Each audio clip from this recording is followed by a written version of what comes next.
Hello friends. இப்போ என்ன சமையல் பார்க்கோம்னா முட்டை கிரேவி தான் பார்க்க போகிறோம். வாங்க எப்படி செய்கிறதுன்னு பார்க்கலாம். அதுக்கு தேவையான பொருட்கள், நான் 4 உருளைக்கிழங்கு எடுத்து வேக வச்சு நறுக்கி வச்சுருக்கேன். 5 முட்டையை வேக வச்சு நறுக்கி வச்சுருக்கேன் ஃப்ரெண்ட்ஸ். அதுக்கு ஒரு பல்லாரி வெங்காயம் பொடி பொடியாக நறுக்கி வச்சுருக்கேன். கருவேப்பிலை. 4 பொருளை வச்சு சிம்பிளாக 10 நிமிஷத்தில் முட்டை கிரேவி செஞ்சிடலாம். யாருக்கு முட்டை கிரேவி பிடிக்குன்னு சொல்லி கமெண்ட்ல சொல்லுங்க. இன்னைக்கு உங்க வீட்டில் என்ன சமையல்னு சொல்லுங்க. வாங்க, அடுப்பை ஆன் பண்ணி கடாயில் 2 ஸ்பூன் எண்ணெய் ஊற்றிக்கலாம்.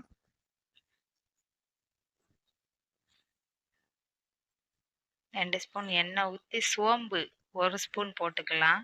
கருவேப்பிலை சேர்த்துக்கலாம்.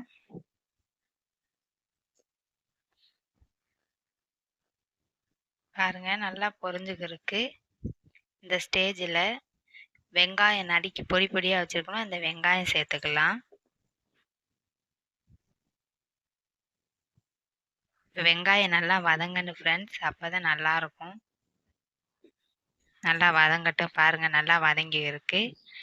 அதுக்கு முன்னாடி இன்னைக்கு சண்டே ஸ்பெஷல். உங்கள் வீட்டில் என்ன சமையல்னு சொல்லி கமெண்டில் சொல்லுங்கள். எங்கள் சேனலுக்கு சப்போர்ட் ஆகிருங்க. அப்போ தான் நாங்கள் அடுத்தடுத்து வீடியோ போட இன்ட்ரெஸ்டிங்காக இருக்கும்.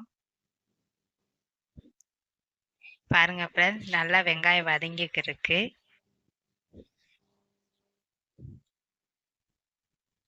பாருங்கள், நல்லா வதங்கிடுச்சு. இந்த ஸ்டேஜில் 1 ஸ்பூன் உப்பு தான் சேர்க்க போகிறோம். உங்களுக்கு தேவையான அளவு உப்பு சேர்த்துக்கோங்க. நான் 1 ஸ்பூன் உப்பு சேர்த்துருக்கேன்.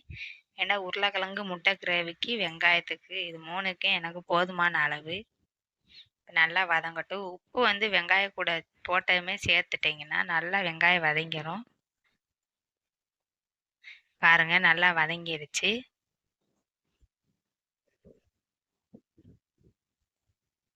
வெங்காயம் உங்களுக்கு எத்தனை வெங்காயம் தேவையோ சேர்த்துக்கலாம். முட்டை கிரேவிக்கு உருளைக்கிழங்கு கூட சேர்க்கறனால சூப்பராக இருக்கும். இப்போ உருளைக்கிழங்கு அள்ளி சேர்த்துக்கலாம்.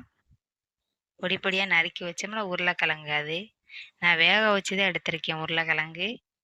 அப்போ தான் நல்லாயிருக்கும். இப்போ முட்டையும் சேர்த்துக்கலாம். பாருங்கள், நல்லா